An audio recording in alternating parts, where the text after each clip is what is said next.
नमस्कार दोस्तों। उत्तराखंड लोक सेवा आयोग के द्वारा उत्तराखंड सम्मिलित राज्य सिविल प्रवर अधीनस्थ सेवा परीक्षा 2021 को लेकर के अतिरिक्त विज्ञापन का शुद्धि पत्र यहाँ पे जारी किया गया है। जैसा कि हम जानते हैं, अगस्त महीने में 10 अगस्त 2021 को पीसीएस परीक्षा को लेकर के उत्तराखंड लोक सेवा आयोग के द्वारा विज्ञप्ति प्रकाशित की गई थी। 30 अगस्त तक इसमें फॉर्म भरने की जो डेट थी और इसमें 224 पद विज्ञापित किए गए थे। और अभी क्या हुआ है कि सरकार ने 94 अन्य रिक्त पदों का यहाँ पे अधियाचन भेजा और अब ये पदों की संख्या बढ़ करके हो गई है 318। और इनमें कौन कौन से पद यहाँ पे जोड़े गए हैं उनके बारे में हम देखेंगे। तो सबसे पहले देख लेते हैं पहले कौन कौन से पद यहाँ पे आए हुए थे। तो ये पहला पद यहाँ पे था पुलिस उपाधीक्षक का, जिसे हम डीएसपी भी कहते हैं। गृह विभाग में 10 पद यहाँ पे थे। वित्त अधिकारी के वित्त विभाग में 18 पद थे। सहायक संभागीय परिवहन अधिकारी परिवहन विभाग में 11 पद थे। सहायक निदेशक कारखाना बॉयलर श्रम विभाग में 4 पद थे। खंड विकास अधिकारी ग्राम्य विकास विभाग के 28 पद थे। उप शिक्षा अधिकारी जो शिक्षा विभाग का है उसमें 32 पद थे। इसके अलावा सूचना अधिकारी जिला सूचना अधिकारी सूचना एवं लोक संपर्क विभाग के 7 यहाँ पे 14 पद थे। इसके अलावा परिवहन कर अधिकारी परिवहन विभाग के 5 पद और बाल विकास परियोजना अधिकारी महिला सशक्तिकरण एवं बाल विकास विभाग के 19 पद यहाँ पे थे। अब जो इसको बढ़ाया गया है, इसमें जो एक्स्ट्रा पद जोड़े गए हैं, देखिए कौन कौन से पद हैं और आप समझ सकते हैं कि भर्ती अब कितनी महत्वपूर्ण हो गई है। और जिन लोगों ने पूर्व में अप्लाई नहीं किया इन पदों के कारण, वो लोग भी अब यहाँ पे अप्लाई करेंगे। तो आप देख सकते हैं सबसे पहले तो डिप्टी कलेक्टर, जो कि एसडीएम की पोस्ट होती है कार्मिक विभाग की, इसमें 10 पद यहाँ पे आए हुए हैं। कारागार अधीक्षक जो गृह विभाग का होता है, इसमें यहाँ पे 3 पद आए हुए हैं। सहायक आयुक्त वित्त विभाग के अंतर्गत 16 पद यहाँ पे आए हुए हैं। जिला समाज कल्याण अधिकारी समाज कल्याण विभाग के 5 पद यहाँ पे शामिल हैं। संपादक सूचना विभाग का 1 पद। कार्य अधिकारी पंचायती राज विभाग के 5 पद। राज्य कर अधिकारी वित्त विभाग के 28 पद। उप निबंधक श्रेणी 2 वित्त विभाग के 12 पद। फीचर लेखक सूचना विभाग का 1 पद। जिला परिवीक्षा अधिकारी महिला कल्याण विभाग के 2 पद। केस वर्कर महिला कल्याण विभाग के 3 पद। जिला अल्पसंख्यक कल्याण अधिकारी अल्पसंख्यक कल्याण विभाग के 2 पद।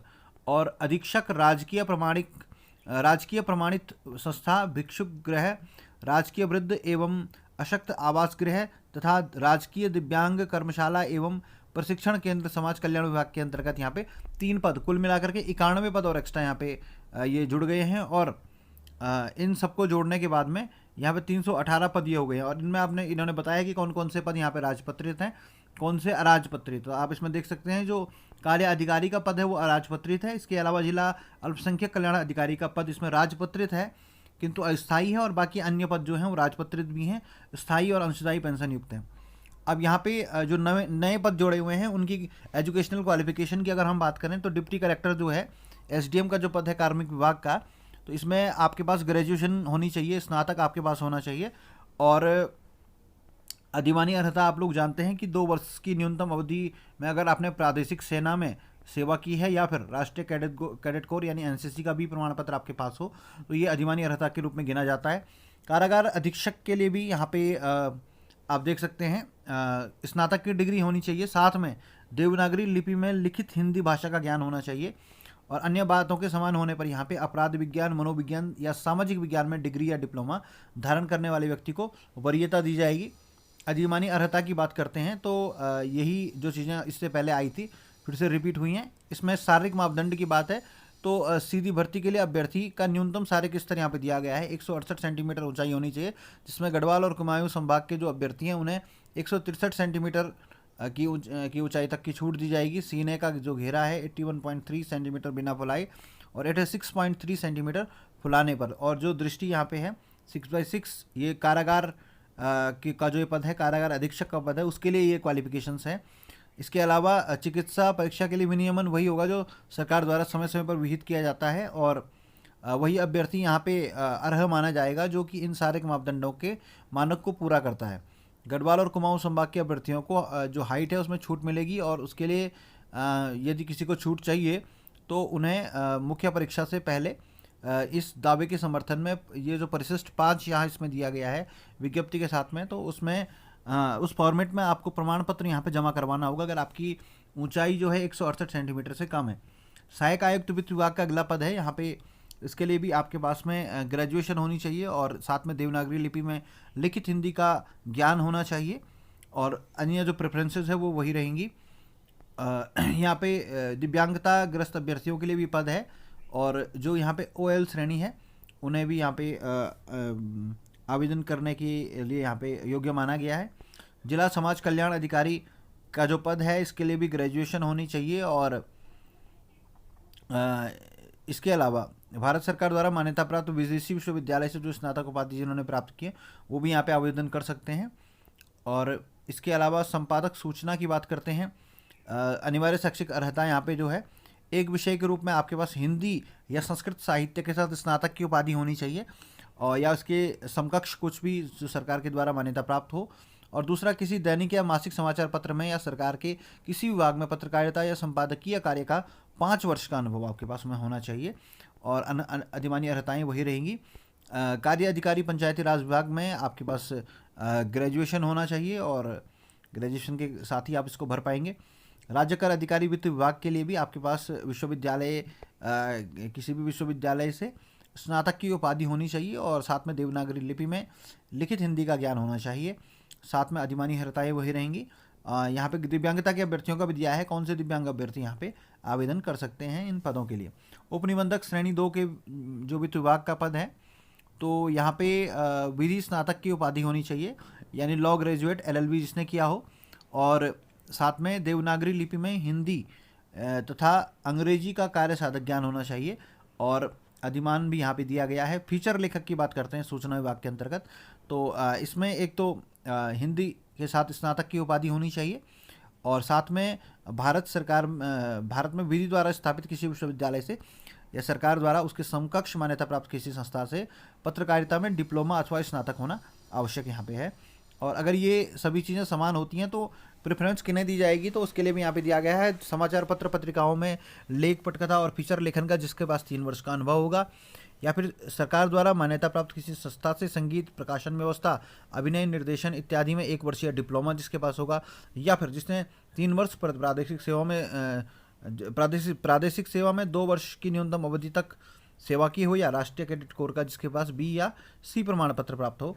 कुछ अनारक्षित इन पदों पर यहाँ पे दिव्यांगता वाले अभ्यर्थी भी आवेदन कर सकते हैं। जिला परिवीक्षा अधिकारी महिला कल्याण विभाग का जो पद है, तो यहाँ पे भी आपको ग्रेजुएशन होनी जरूरी है, और समाजशास्त्र या अनुप्रयुक्त विषय या सामाजिक कार्य में स्नातकोत्तर की उपाधि यहाँ पे होनी चाहिए। आप देख सकते हैं MSW से या सोशियोलॉजी से यहाँ पे क्या होना चाहिए, या अप्लाइड सोशियोलॉजी से यहाँ पे पोस्ट ग्रेजुएशन भी होनी आवश्यक है जिला परिवीक्षा अधिकारी महिला कल्याण विभाग के लिए।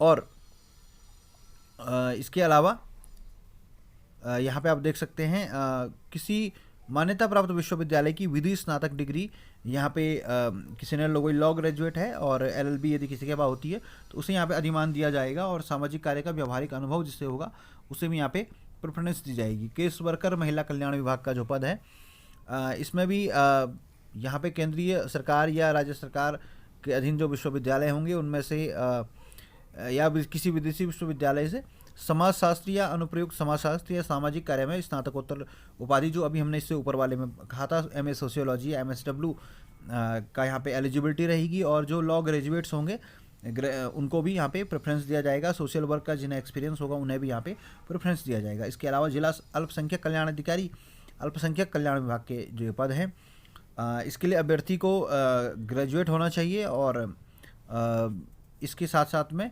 समाज शास्त्र या सामाजिक कार्य विषय में स्नातकोत्तर की उपाधि यदि होती है तो अधिमानी अर्हता मानी जाएगी।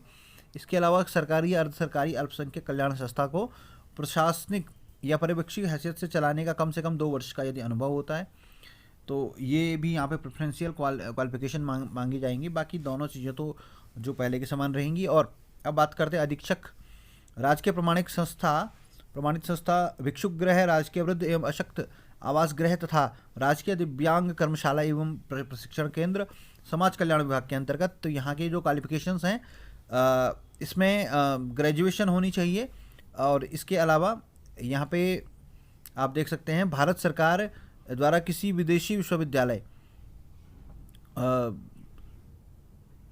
से समाजशास्त्र या तो भारत सरकार द्वारा जो मान्यता प्राप्त विदेशी विश्वविद्यालय है या तो भारत के अंदर या भारत के बाहर कहीं भी आपने यदि सोशियोलॉजी से या मनोविज्ञान में स्नातक की उपाधि प्राप्त की है तो भी आप इसके लिए आवेदन कर सकते हैं। और यहाँ पे अप्लाइड सोशियोलॉजी या MSW की उपाधि है तो ये आपकी अधिमानी अर्हता मानी जाएगी।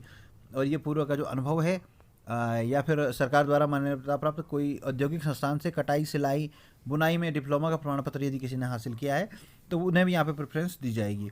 तो ये पूरे पदों की मैंने डिटेल आपको बताई, कैसे आवेदन करना है आप देख सकते हैं। आप साइट पे जाएंगे, एक लिंक वहाँ पे मिलेगा आपको जहाँ पे ये संशोधित विज्ञप्ति का लिंक दिया गया है, वहीं पे क्लिक करके आप वहाँ पे जा सकते हैं। और एक तो जो अभ्यर्थी पहले से पंजीकृत हैं तो वो लॉगिन करेंगे इस पर और वहाँ पे extra essential and preferential qualifications button पे जाएंगे और वहाँ पे डिटेल के अकॉर्डिंग अपनी शैक्षिक अर्हता का चयन कर लेंगे और अपने ऑनलाइन आवेदन पत्र का प्रिंट आउट ले लेंगे। और जो नवीन अभ्यर्थी हैं वो शुरू से जाएंगे और अपने पूरे फॉर्म को यहाँ पे भरेंगे और यहाँ पे आवेदन कर सकते हैं। कोई समस्या आपको आती है UKPSC helpline@gmail.com पर आप ईमेल करने, आपको यहाँ से सही मार्गदर्शन दे करके जो भी समस्याएं हैं उनका निराकरण किया जाएगा। और अगर जिन्होंने पूर्व में आवेदन किया हुआ है और अगर वे नए आवेदन करने के इच्छुक हैं तो वो लोग क्या कर सकते हैं, अपने पहले का जो फॉर्म है उसको रद्द कर सकते हैं और उसके बाद ही नया फॉर्म यहाँ पे भर सकते हैं। तो दोबारा से यहाँ पे नया फॉर्म भरना पड़ेगा और शुल्क दोबारा जमा करना पड़ेगा। पहले का शुल्क किसी भी दशा में यहाँ पे वापस नहीं किया जाएगा, ये आयोग का कहना है। और ये तमाम डिटेल्स यहाँ पे दी गई हैं कि जिन अभ्यर्थियों ने पूर्व में आवेदन किया है तो वो देख सकते हैं कि अगर कहीं पे त्रुटियाँ हो गई हैं उनके पूर्व के आवेदन में तो किस तरीके की समस्याएं आती हैं। और अगर शुद्धि पत्र के अकॉर्डिंग जो एक्स्ट्रा आप ऐड करना चाहते हैं तो उसमें आपको एक्स्ट्रा शुल्क नहीं पड़ेगा, लेकिन अगर आप शुरू से भरना चाहते हैं तो उस केस में आपको अपना पुराना फॉर्म रद्द करना पड़ेगा, तब आपको दोबारा से शुल्क यहाँ पे जमा करना पड़ेगा। और जिनकी अर्हता पहले से ही इसके अकॉर्डिंग है तो उन्हें दोबारा से आवेदन करने की आवश्यकता नहीं है, क्योंकि उनकी अर्हता के आधार पर जो नए पद हैं उनके लिए ऑटोमेटिकली वो क्लेम कर लेंगे और ऑटोमेटिक उसके लिए एलिजिबल माने जाएंगे।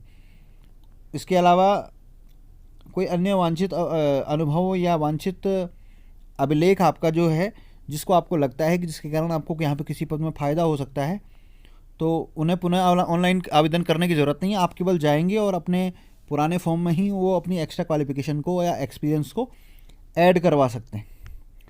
और ये तमाम डिटेल यहाँ पे दी गई हैं तो आप इसको पढ़ सकते हैं और किस तरीके की क्या क्या नियम यहाँ पे रखे गए हैं आप ज़्यादा स्पष्ट रूप से इसमें समझ पाएंगे।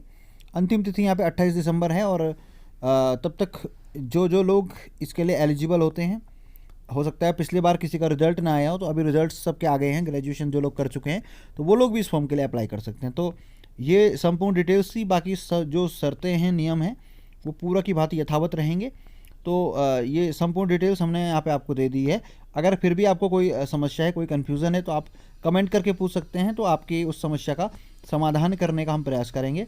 तो फिलहाल के लिए इस वीडियो में इतना ही, जल्दी मिलेंगे एक नई वीडियो के साथ। आप चैनल को सब्सक्राइब करना ना भूलें। बहुत बहुत धन्यवाद।